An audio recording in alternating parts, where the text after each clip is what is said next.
আজকে ক্যাম্পাসে কোনো ধরনের কোনো প্রার্থীর টোকেন নাম্বার প্রবেশ করানো যাবে না, কোনোভাবেই না। সেই জায়গা থেকে আমাদের ঐক্যবদ্ধ নির্ভীক জবিয়ান প্যানেলের কোনো টোকেন ক্যাম্পাসে প্রবেশ করেনি। কিন্তু আমরা দেখতে পাই ভোট শুরু হওয়ার পরে যে একটা নির্দিষ্ট প্যানেলের টোকেন শুধুমাত্র ক্যাম্পাসে না, ইভেন ভোট কেন্দ্রে যেখানে ভোট দেয় সেখানেও এই টোকেনটা প্রবেশ করেছে।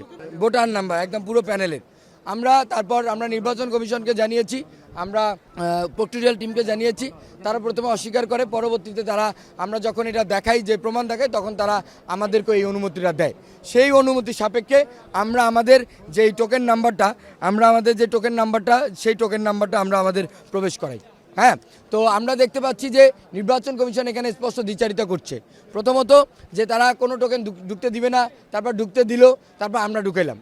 তারপর এখন যেটা হচ্ছে যে ভোট কেন্দ্রে শুধুমাত্র একটা নির্দিষ্ট প্যানেলের টোকেন যাচ্ছে। ওখানে যারা দায়িত্বরত আছেন, শৃঙ্খলা দায়িত্বরত আছেন, তারা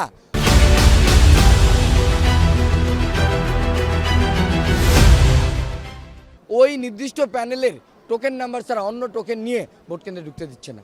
তো আমাদের অনুরোধ হলো যে আপনারা যদি টোকেন নিতে দেন, সবারটাই নিতে দেন।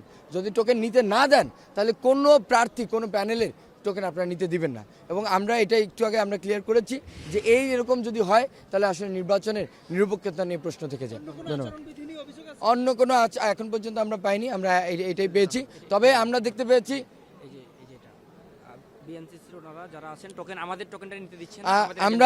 আমরা দেখেছি যে আমার যেই ভাই বোনেরা বিএনসিসির দায়িত্বরত আছেন, তা আমাদের কাছে অভিযোগ এসেছে, আমাদের পোলিং এজেন্টরা বলেছে যে তারা ওই একটা নির্দিষ্ট প্যানেলের টোকেন ছাড়া অন্য কোনো টোকেন নিয়ে ঢুকতে দিচ্ছে না। তো আমাদের কথা হলো যে যদি এটা রুলস থাকে, তাহলে সবার জন্য একই রুলস হবে।